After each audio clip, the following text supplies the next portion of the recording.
Hi, everybody. I want to begin with an apology and tell you why it's taken us so long to get to Walt Disney's blockbuster film, Mary Poppins. I was 13 when it was released in 1964, and unlike just about all of my friends, I thought it was stupid. The thing is, I was a 13-year-old snob who was already consumed by Rodgers and Hammerstein and Lerner and Loewe. My idea of a perfect song was, I've grown accustomed to her face.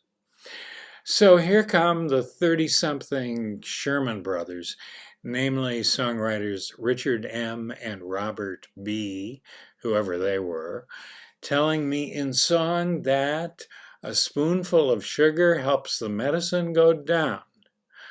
Please.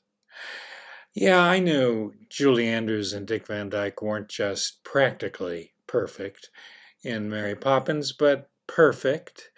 But after suffering through 2 hours and 20 minutes of pablum in 1964, I promptly relegated Mary Poppins to my never again file.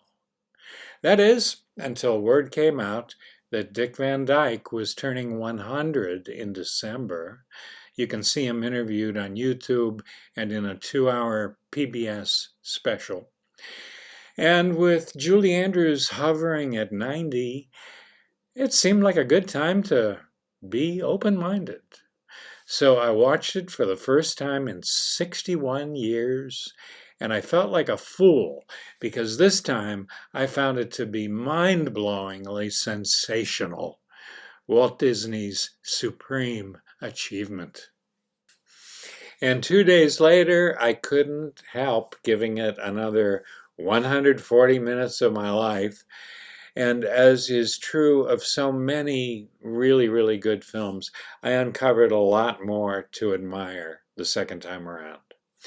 I'm going to try to keep this intro short.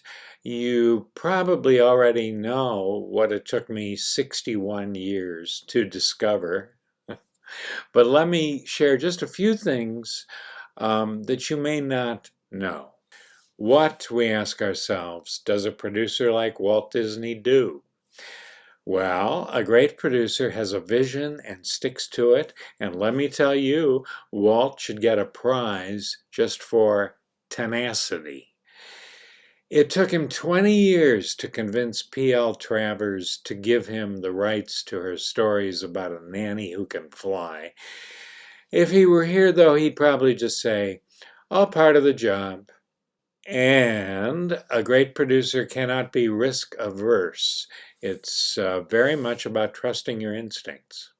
The Sherman brothers were the sons of a notable songwriter of the 1930s, and they were totally gung-ho about their craft. They had done a bit of work for Walt in the past, but Walt took another risk. For the first time, he assigned them a full score for a live-action film. There are 14 songs in all, each of them memorable and essential, including the Oscar-winning Chim Chim Cheree.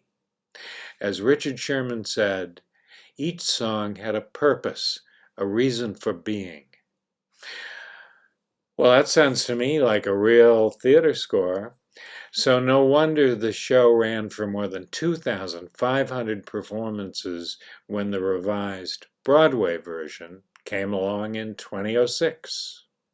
But back to 1963. Every time the Sherman brothers completed a few songs, they would play them for Walt. And I want you to know that the one song that just sort of jumped to the top for me, even at 13, was the one that jumped to the top for Walt, the song Feed the Birds. It made him cry every time he heard it.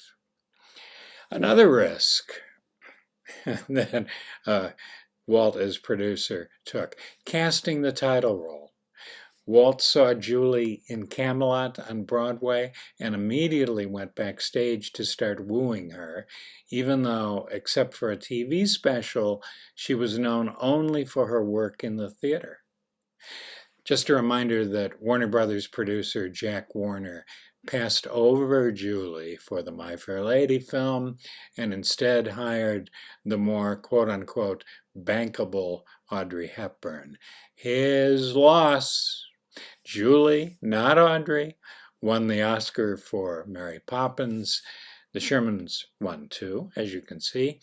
And this was her very first film, which is incredible to me. As for Dick Van Dyke as Bert the Chimney Sweep, he was already a star from Bye Bye Birdie on Broadway and, of course, from his TV show. But here comes yet another Disney risk. This was only his second film following the stage Bye Bye Birdie, and it required him to do everything: act, sing, dance, mime. And as the only American among the principals, he had to navigate a Cockney accent. Let it be known that he had no formal training in any of those areas. But he lived the spirit of joy that defined this film.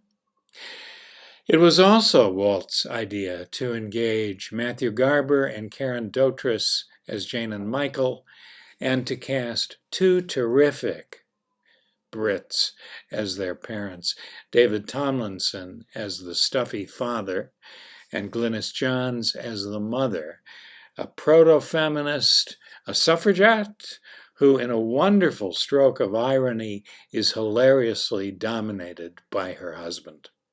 Glynis, of course, won her place in the Musical Theater Hall of Fame by introducing Send in the Clowns 9 years later in Stephen Sondheim's A Little Night Music.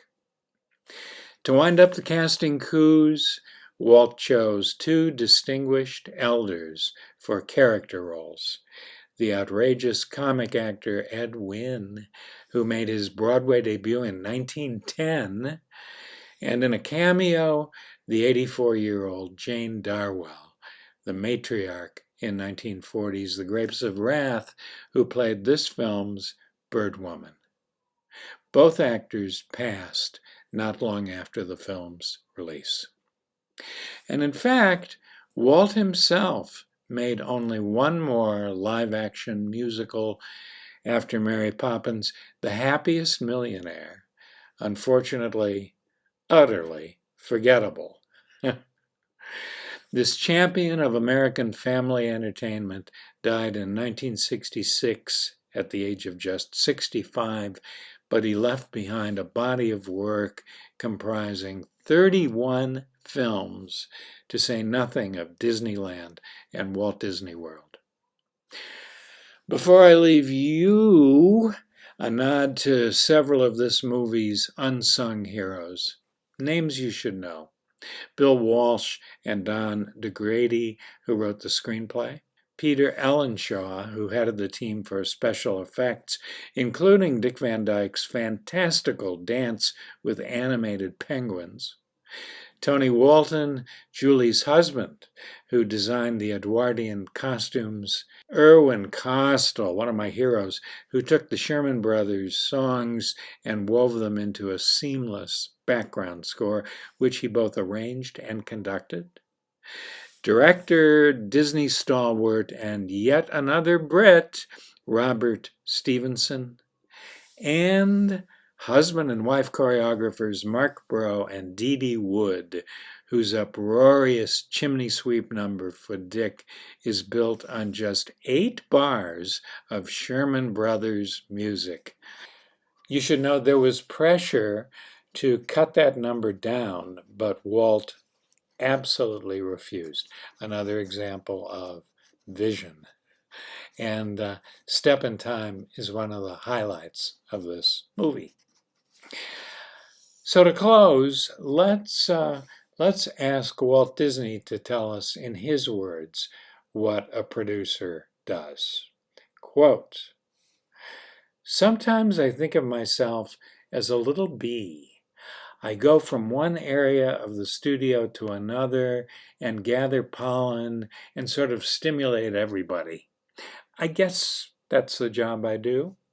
Way too modest. If we had time, I would document more of the specific ideas Walt contributed to this film, including the sidewalk murals by Bert that lead to animation. And Walt was heavily involved in editing the film as well.